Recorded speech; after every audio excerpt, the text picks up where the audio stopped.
Bismillah walhamdulillah wassalatu wassalamu ala rasulillah sallallahu alayhi wasallam. Assalamu alaikum wa rahmatullahi wa barakatuh. My dear soul, there comes a moment in life when silence becomes louder than noise, a moment when you look at yourself and something inside you whispers, this is not who you were meant to be. You are older now, but your soul feels stuck in the same place, the same distractions, the same procrastination, the same broken routines, the same Quran you keep meaning to return to, but never do. And the fear doesn't come suddenly. It creeps in quietly, late at night, when the phone is still glowing in your hand, when another day slips away without purpose, when Fajr feels heavy and Tahajjud feels distant and your heart feels numb. You fear something terrifying, not failure, but wasting your life. Allah subhanahu wa ta'ala warns us, Al-hakumu at-takathur hatta zurtumu al-maqabir. Competition for more distracts you until you reach the graves. Surah At-Takathur, Ayah 1, 2. Read that again. Until you reach the graves. Not until success, not until peace, not until fulfillment, until the grave. And suddenly you realize something frightening. You don't need to die to be buried. Many people are alive, but their souls are already underground, buried under comfort, buried under screens, buried under excuses, buried under a life that feels safe, but empty. You scroll, you delay, you promise yourself tomorrow. And Shaitan doesn't rush you. He smiles, because delay is his greatest victory. Allah subhanahu wa ta'ala says, وَلَا تَكُونُوا كَالَّذِينَ نَاسُوا اللَّهَ فَأَنْسَهُمْ أَنفُسَهُمْ. Do not be like those who forgot Allah, so He made them forget themselves. Surah Al-Hashr, Ayah 19. This is the real loss, not money, not status, not opportunities, but forgetting who you are. You were created for more than. And survival, more than entertainment, more than chasing temporary highs. You were created to know Allah subhanahu wa ta'ala. And here is the painful truth. You will never become the version you dream of until this version of you disappears. Not physically, but spiritually. You must disappear from the noise, disappear from the addiction, disappear from the lifestyle that keeps you spiritually weak. This is not about motivation. This is about resurrection. Allah subhanahu wa ta'ala reminds us, Alam ya'ni lilladhina amanu an takhsha'a qulubuhum li dhikri Allah. Has the time not come for the believers that their hearts should humble at the remembrance of Allah? Surah Al-Hadid, Ayah 16. Has the time not come? That question is not rhetorical. It is personal. It is asked to you, because deep down you already know the answer. Yes, the time has come. This is the awakening, the moment when fear transforms into clarity, when you realize that discipline is not punishment, it is mercy, that structure is not restriction, it is freedom, that closeness to the Quran is not optional, it is oxygen. Without the Quran, you may build your body, but your soul starves. Without the Quran, you may control your schedule, but your heart remains chaotic. Without the Quran, you may look successful, but feel hollow. Allah subhanahu wa ta'ala says, أَفَالَ يَتَدَبَّرُونَ الْقُرْآنَ أَمْ عَلَى قُلُوبٍ أَقْفَلُوهَا. Do they not reflect upon the Quran, or are there locks upon their hearts? Surah Muhammad, Ayah 24. Locks, not lack of intelligence, not lack of time, locks. And locks are not broken by noise, they are opened by returning.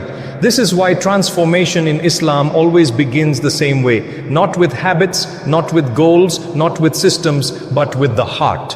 When the heart awakens, the limbs follow. When the heart submits, discipline becomes natural. And this is where surrender begins. Not surrender to weakness, but surrender to Allah subhanahu wa ta'ala. To say, Ya Rabb, I cannot fix myself without you. And that admission, that moment of humility, is where real strength is born. The old version of you is afraid of discipline, because discipline exposes excuses. But the awakened version of you understands, if I don't disappear from what is destroying me, I will never return as who I was meant to be. This is not self-improvement. This is tazkiyah, purification. Now, we will step fully into surrender. how the heart bows before Allah subhanahu wa ta'ala before the body ever becomes disciplined. My dear hearts, surrender does not begin when life becomes easy. It begins when you finally stop pretending you are in control. After fear awakens the heart, after the noise quiets, after the distractions lose their taste, you reach a moment that feels uncomfortable. A moment where you realize, I cannot fix myself by myself. This is where many people turn back, because surrender feels like weakness to a world that worships control. But in Islam, surrender is strength.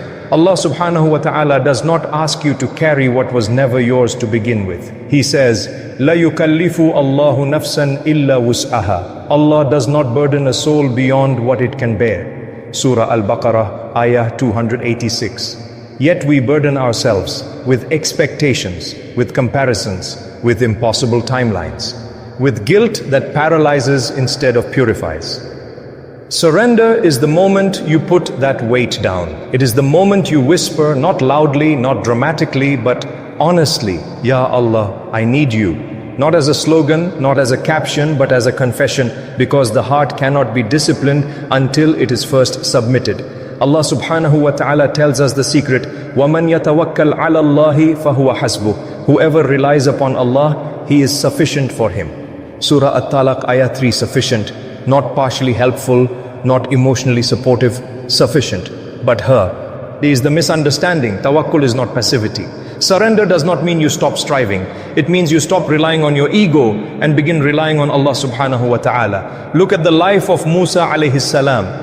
When he fled with nothing, no home, no job, no food, no security, he did not list demands. He did not negotiate with Allah. He simply said, Rabbi inni lima anzalta ilayya min khairin faqir. My Lord, indeed I am in desperate need of whatever good you send down to me.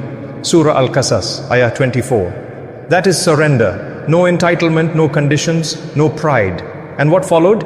Provision, protection, purpose. Surrender opens doors. Discipline cannot open on its own. Because discipline without surrender becomes arrogance. You wake up early, you train hard, you work relentlessly, but your heart remains restless. Why? Because you are still worshipping results. Allah subhanahu wa ta'ala reminds us, وَمَا تَوْفِقِي إِلَّا بِاللَّهِ. My success is only by Allah. Surah Hud, Ayah 88. Not by motivation, not by productivity hacks, not by perfect routines, by Allah. This is why the Prophet Muhammad sallallahu alaihi wasallam, the most disciplined human to walk this earth, was also the most surrendered. He stood in prayer until his feet swelled, not because he feared punishment, but because his heart was anchored in humility. When discipline flows from surrender, it becomes worship. When discipline flows from ego, it becomes burnout. Allah subhanahu wa ta'ala says, قُلْ إِنَّ صَلَاتِي وَنُسُكِي وَمَحْيَيَا وَمَمَتِي لِلَّهِ رَبِّ الْعَالَمِينَ. Say, indeed my prayer, my sacrifice, my living and my dying are for Allah, Lord of all worlds. Surah Al-An'am, Ayah 162. My living, not just my prayer, your sleep, your work, your silence, your struggle, all of it becomes meaningful when surrendered. This is why surrender is not the end of effort. It is the direction of effort. You stop asking, what will people think? What if I fail? What if I look extreme? And you start asking, is Allah subhanahu wa ta'ala pleased? Does this bring me closer to Him? Does this discipline purify or inflate me? And slowly, quietly, something changes. You stop needing applause. You stop needing validation. You stop chasing urgency. Your soul becomes anchored. Allah subhanahu wa ta'ala describes this state. Ala bi dhikri Allahi tatma'innu al-qulub. Verily, in the remembrance of Allah do hearts find rest. Surah Ar-Ra'd, Ayah 28. Rest does not mean inactivity. It means clarity. And clarity is the birthplace of discipline. In surrender, you finally accept a truth. You were never meant to do this alone. Your transformation is not self-made. It is Allah-guided. And when the heart fully bows, when excuses dissolve, when reliance becomes real, then discipline arrives, not as force, but as obedience. Now, we move into discipline, not the harsh, punishing kind, but the prophetic kind that reshapes lives quietly and permanently. My beloved brothers and sisters, discipline is not born from pressure. It is born from clarity. After fear awakened you, after surrender softened you, discipline arrives, not as a whip, but as a compass. Because once the heart knows who it belongs to, the body begins to follow. True Islamic discipline is not loud. It does not announce itself. It does not seek attention. It does not need motivation every morning. It is quiet, consistent, unshakable. Allah subhanahu wa ta'ala says, Ya ayyuhalladhina amanu ista'inu bis sabri was salah. O you who believe, seek help through patience and prayer. Surah Al-Baqarah, Ayah 153. Notice something powerful. Allah did not say talent. He did not say energy. He did not say perfect circumstances. He said sabr and salah. That is discipline. Discipline is choosing Allah when no one is watching. It is waking up for Fajr when the bed feels warmer. And your purpose. It is lowering your gaze when desire feels justified. It is holding your tongue when ego begs you to speak. Discipline is not intensity. It is obedience repeated. The Prophet Muhammad sallallahu alaihi wasallam taught us this secret. The most beloved deeds to Allah are those that are consistent, even if they are small. Sahih al-Bukhari, Ayah Pulse reminder, you don't change your life in one night. You change it in small unseen decisions every single day. This is why discipline feels heavy at first, because the nafs hates structure. The nafs loves shortcuts, loves excuses, loves delay. Allah subhanahu wa ta'ala warns us, Inna an-nafsa la'ammaratun bis-su. Indeed, the soul constantly commands toward evil. Surah Yusuf, Ayah 53. Discipline is not fighting your soul once. It is outlasting it, day by day, choice by choice. Some days you will feel strong, other days you will feel empty. But discipline is showing up even when the feeling disappears. Look at the companions, men and women who transformed the world. They were not superheroes. They were disciplined servants. They prayed on time. They guarded their tongues. They kept promises. They feared Allah subhanahu wa ta'ala in private before public. Allah subhanahu wa ta'ala says, قَدْ أَفْلَاهَ مَنْ زَكَّهَا. Successful indeed is the one who purifies the soul. Surah Ash-Shams, Ayah 9. Purification is not emotional, it is practical. It is cutting off what poisons your heart, even if it feels normal. It is building routines that protect your iman, even if they feel boring. This is where most people quit. Because discipline does not reward you immediately. No applause, no viral moment, no instant transformation, just silence. But listen carefully, silence is where Allah subhanahu wa ta'ala shapes you. While others are distracted, you are being rebuilt. While others are dead. A loud, you are becoming dangerously consistent. Allah subhanahu wa ta'ala promises, وَالَّذِينَ جَهَدُوا فِينَا لَنَهْدِيَنَّهُمْ سُبُلَنَا. Those who strive for our sake, we will surely guide them to our paths. Surah Al-Ankabut, Ayah 69. Guidance comes after striving, not before. This is the lie social media never tells you. You don't wait to feel ready. You don't wait for clarity to fall from the sky. You move, and Allah moves you forward. Discipline is how you disappear. You stop explaining yourself. Stop justifying growth. Stop seeking permission to obey Allah. And when you return, you are unrecognizable. Not because you became harsh, but because you became anchored. Your prayers are quieter, but deeper. Your speech is softer, but firmer. Your lifestyle is simpler, but stronger. You don't chase dunya. You manage it. You don't fear people. You respect Allah subhanahu wa ta'ala more. And suddenly, what once controlled you no longer has power over you. This is the end of the journey, but also the beginning. Fear awakened you, surrender healed you, discipline now protects you.